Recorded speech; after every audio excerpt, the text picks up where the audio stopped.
হ্যাঁ, বুখারীর মধ্যে নেয়ামতের শুকরিয়া আদায় করার জন্য একটা ঘটনা সরাসরি বুখারী শরীফের মধ্যে আসছে, যেটা কোনো জাল হাদিস নয়, কোনো বানোয়াট হাদিস নয়। হাদিসের মধ্যে আপনারা ঘটনাটা শুনেছেন। তারপরে ওয়াযাক্কির ফাইন্না যিকরা তানফাউল মুমিনিন, বারবার যখন স্মরণ করা হয় তখন স্মরণ জিনিসটা মুমিনদেরকে কি দেয়? উপকার দেয়। জানা বিষয়ে যখন আবার মুমিনের সামনে আলোচনা হয় তখন মুমিন আরেকটু উজ্জীবিত হয়, মুমিনের ঈমানটা আরেকটু উপরের দিকে যায়। তো বুখারীর মধ্যে ঘটনা আসছে, রাসূল সাল্লাল্লাহু আলাইহি ওয়াসাল্লাম একদিন সাহাবায়ে কেরাম রাদিয়াল্লাহু তাআলা আনহুমদেরকে শোনাইতেছিলেন, বনী ইসরাঈলদের মধ্যে 3টা ব্যক্তি ছিল, যেই 3টা ব্যক্তিকে আল্লাহ সুবহানাহু ওয়া তাআলা পরীক্ষা করতে চাইলেন। 3টা ব্যক্তি কেমন? একজন ছিল শ্বেত রোগী, যেটাকে আমরা কুষ্ঠরোগ বলি, ওই যে গায়ের মধ্যে সাদা হইয়া একদম পচা লেগে যায় চামড়ার মধ্যে, সেটা কুষ্ঠরোগ।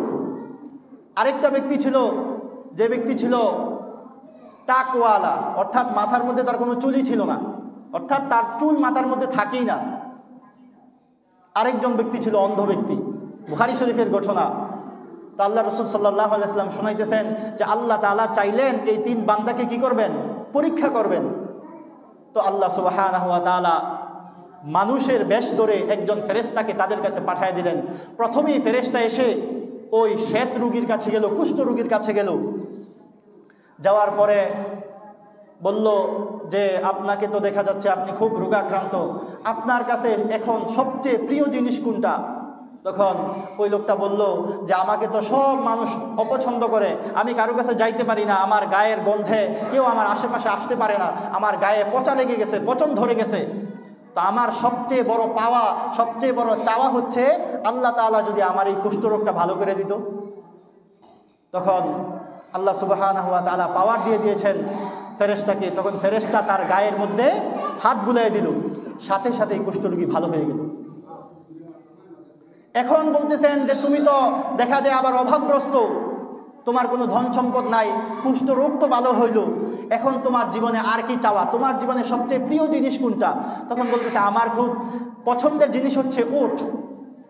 তখন আল্লাহ সুবহানাহু ওয়া তাআলার পক্ষ থেকে ফেরেশতা একটা গর্ভবতী একটা উটনি তাকে দেওয়া হইল এবং এটার মধ্যে দোয়া করা হইল যে আল্লাহ তাআলা তোমার এই উটনির মধ্যে বরকত দান করুক। গেল প্রথম জন। দ্বিতীয় জনের কাছে গেল, যে রোগীটা ছিল কি মাথার মধ্যে চুল থাকতো না, টাক রোগী।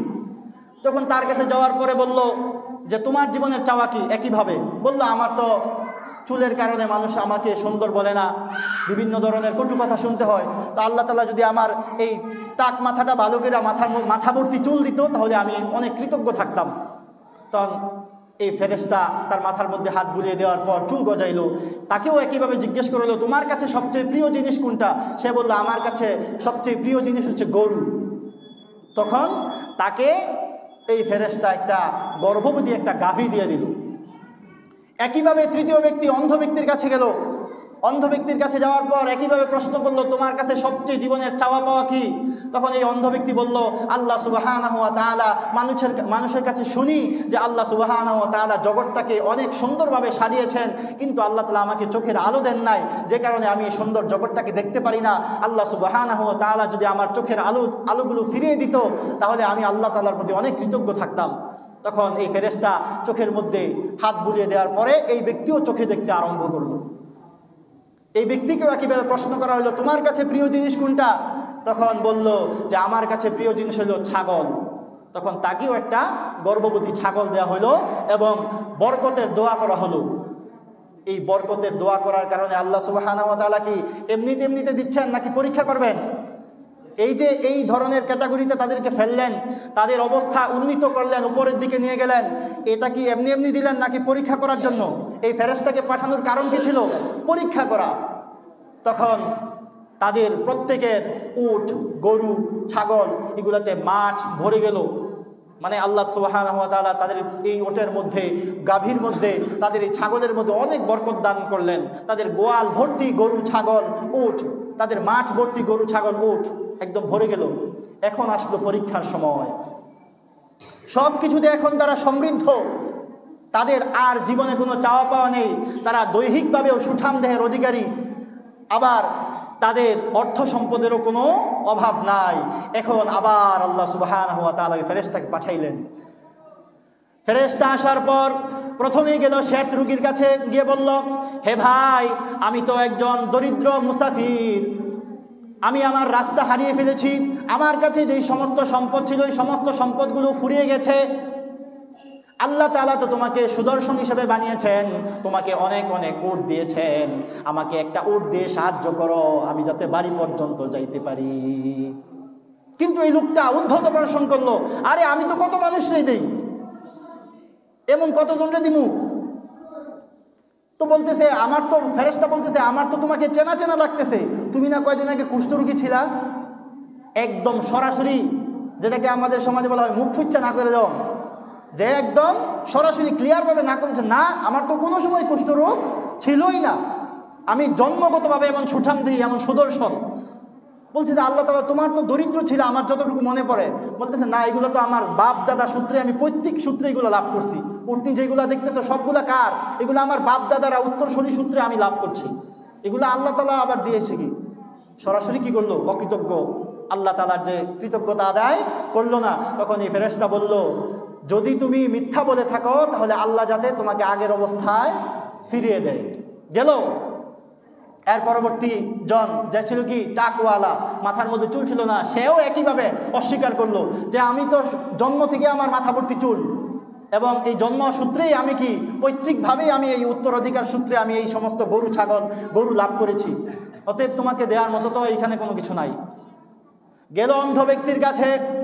অন্ধ ব্যক্তির কাছে যাওয়ার পরে বলল, ভাই, আমি তো দরিদ্র মুসাফির, আমি দূর দেশ থেকে এসেছি, আমার পথের মধ্যে যত সম্বল ছিল সমস্ত সম্বল ফুরিয়ে গেছে, আল্লাহ তাআলা তো তোমাকে অঢেল সম্পদ দিয়েছেন, তোমার এই অঢেল সম্পদ থেকে আমাকে একটা ছাগল দাও, যেই ছাগল বিক্রির টাকা দিয়ে আমি আমার ঘর পর্যন্ত বাড়ি পর্যন্ত পৌঁছাইতে পারবো। এই লোকটা সাথে সাথে বলল, আলহামদুলিল্লাহ, আল্লাহ সুবহানাহু ওয়া তাআলার গত কিছুদিন আগেও আমার কিছুই ছিল না, আমি চোখে দেখতাম না, আমার অর্থ সম্পদও কিছু ছিল না, কিন্তু আল্লাহ সুবহানাহু ওয়া তাআলা আমার প্রতি দয়া করেছেন, আমার প্রতি দয়া করে আমার দুইটা চক্ষুকে ভালো করে দিয়েছেন, যেই কারণে আজকে আমি আমার পৃথিবীকে দেখতে পাচ্ছি। এবং পাশাপাশি আমার ধন সম্পদও ছিল না, আল্লাহ সুবহানাহু ওয়া তাআলা আমাকে এই ছাগল দিয়েছেন, ছাগলের মধ্যে বরকত দিয়েছেন, তোমার যতগুলো ইচ্ছা এ থেকে তুমি নিয়ে নাও। সুবহানাল্লাহ। তখন এই ফেরেশতা বলছে, রাদিয়াল্লাহু বিকা ওয়া গাদিবা আলা সাহিবাইকা। হ্যাঁ, আমি তোমার সম্পদ নিতে আসি নাই, আল্লাহ সুবহানাহু ওয়া তাআলা তোমাদেরকে পরীক্ষা করেছিল, তুমি পরীক্ষায় ফার্স্ট ক্লাস পেয়েছো, আর তোমার যে দুই সাথী রয়েছে এই দুই সাথী চূড়ান্তভাবে ফেলটুস, একদম ফেল করেছে। সুতরাং ওই দুই ব্যক্তির অবস্থা কি? ফেরেশতারা দোয়া করলে দোয়া কি কবুল না হওয়ার বিষয়? কবুল একদম।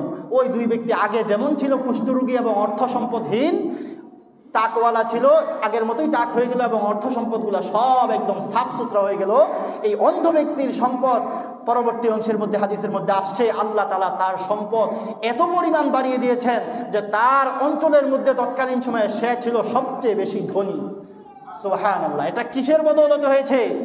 আল্লাহ সুবহানাহু ওয়া তাআলার নিয়ামতের প্রতি কৃতজ্ঞ থাকার কারণে তার এমনটা হয়েছে।